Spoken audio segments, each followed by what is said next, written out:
कहते हैं कि सुभद्र गृहस्थ का ज्योतिष नाम का सुपुत्र राजगृह का निवासी था।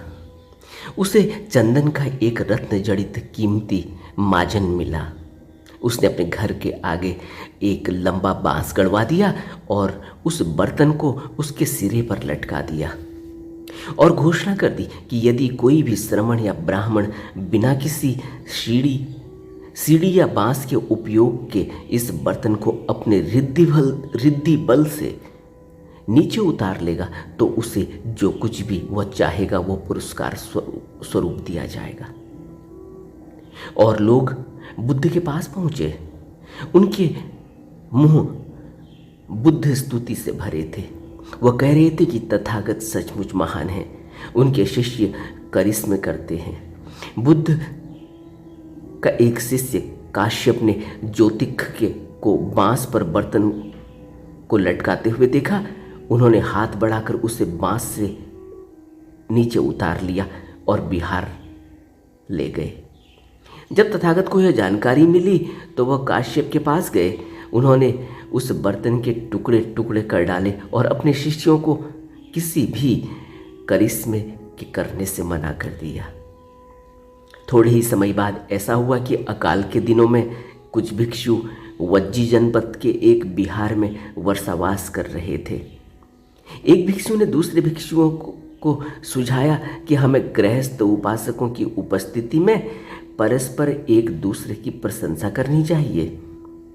यह भिक्षु अहर्त है, उसे दिव्य दृष्टि प्राप्त है, वह करिश्मे कर सकता है। और उस गांव के निवासी कहने लगे, हम बड़े भाग्यवान हैं कि ऐसे भिक्षु हमारे गांव में वर्षावास कर रहे हैं। वे उदारतापूर्वक दान देने लगे। अकाल के बावजूद भिक्षुओं को किसी भी प्रकार का कष्ट नहीं हुआ, क्योंकि वह भिक्षु एक दूसरे की प्रशंसा करते थे कि यह भिक्षु तो अहर्त है, इसे दिव्य दृष्टि प्राप्त है, यह तो करिश्मे कर सकता है। गांव के निवासियों को बड़ी अद्भुत बात लगी। वो कहने लगे कि हमारा गांव बड़ा भाग्यवान है, हम लोग बड़े भाग्यशाली हैं कि ऐसे भिक्षु हमारे गांव में वर्षावास कर रहे हैं। भिक्षुओं को कोई कष्ट नहीं हुआ। अकाल का समय बीत गया।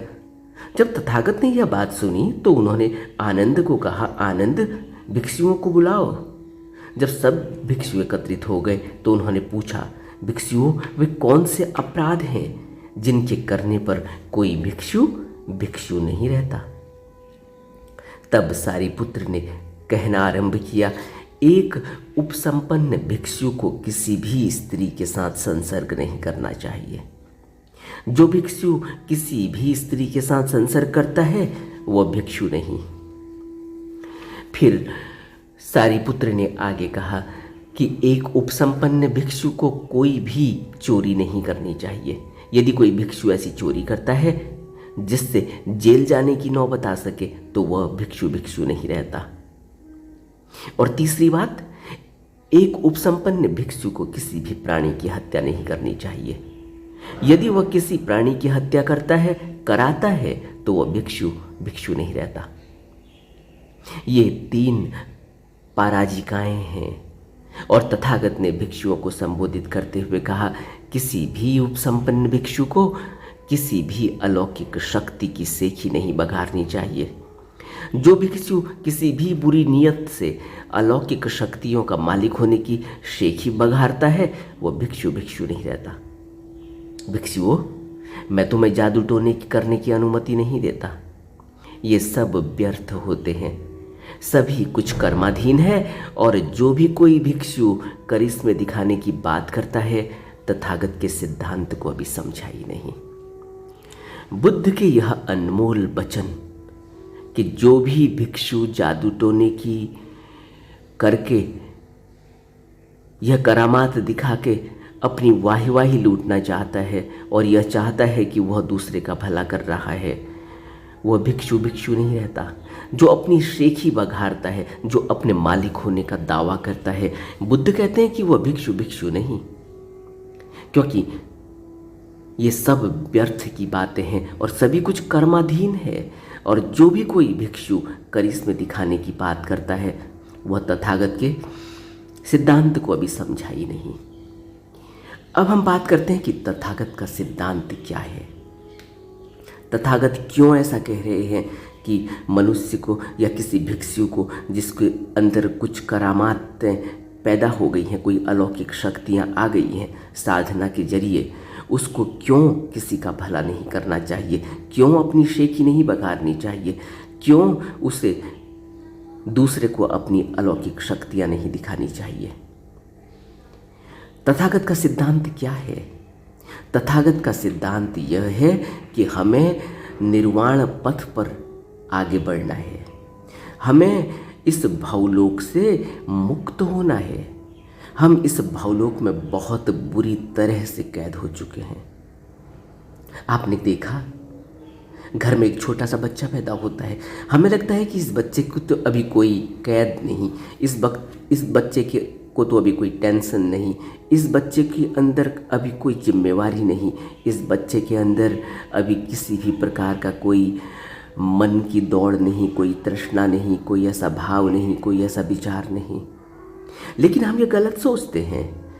जैसे ही वह बच्चा संसार में आया, वह बच्चा अपने संस्कारों के जरिए, अपने कर्मों के जरिए, अपने मन में लगे हुए उन संस्कारों को लेकर उसी प्रकार का कृत्य आगे करने वाला है, जिसको कहा जाता है कि जब भी कोई व्यक्ति पैदा होता है तो उसके जन्म का दिन और उसकी मृत्यु का दिन पहले से ही निश्चित होता है, और जन्म और मृत्यु के बीच वह व्यक्ति क्या करेगा अपने जीवन में, यह भी पूर्व निर्धारित और पूर्व निश्चित है एक साधारण मनुष्य के लिए।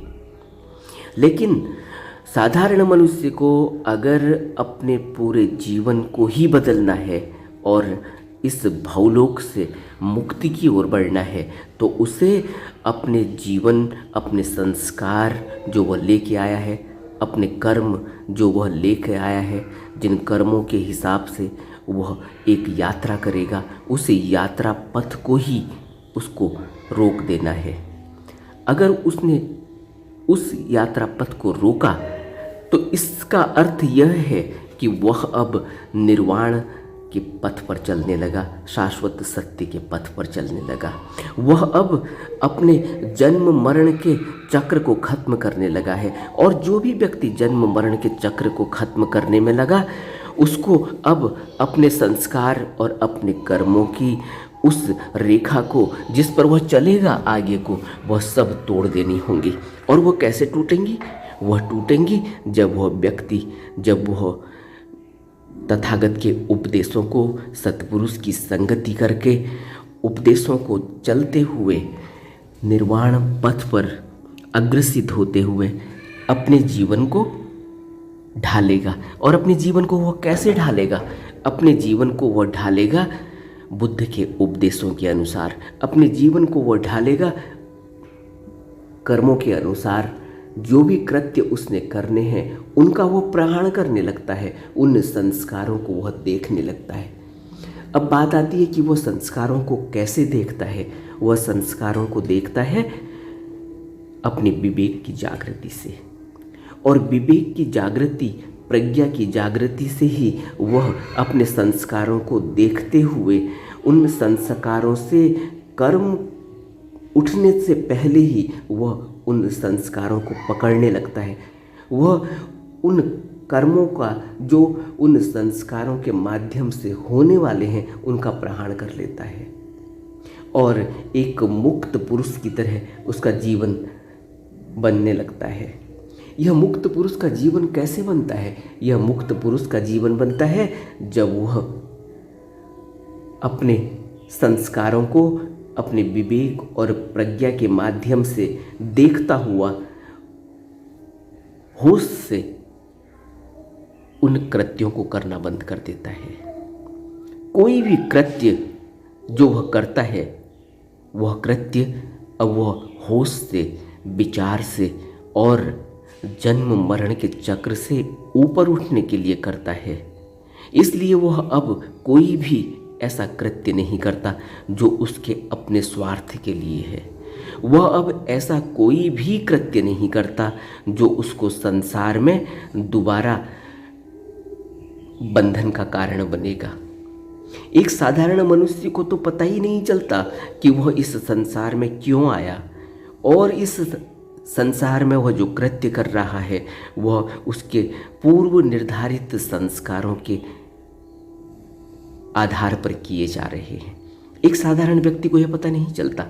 इसीलिए बार बार कहा जाता है, जो बुद्ध के पहले बुद्ध ने उपदेश दिए, उन पहले उपदेशों में ही बुद्ध ने कहा कि सत्पुरुष की संगति चाहिए। अपने पहले उपदेशों में ही बुद्ध ने कहा कि सद्धर्म का श्रवण अति आवश्यक है, क्योंकि सद्धर्म के श्रवण से हमें यह पता चलता है कि क्या अच्छा है, क्या बुरा है, क्या करना है, क्या नहीं करना है। सत्पुरुष की संगति से हमें पता चलता है कि हमें अपने मन के हिसाब से कुछ नहीं करना, बल्कि हमें सत्पुरुष के बताए हुए नियम पर चलकर अपने कर्मों को अंजाम देना है। और सत्पुरुष जो हमें बताते हैं, जो हमें नियम देते हैं, जो हमें कर्म करने को कहते हैं, वह कर्म है कि जो शाश्वत, जो अपने स्वार्थ के लिए न किया जाए, जो शाश्वत सत्य की राह पर आगे बढ़ने के लिए किया जाए। वह कुशल कर्म जो लोकहित में और सभी प्राणियों की रक्षा के लिए, सभी प्राणियों को दया भाव से, करुणा भाव से और उनकी कुशल के अनुरूप किया जाए।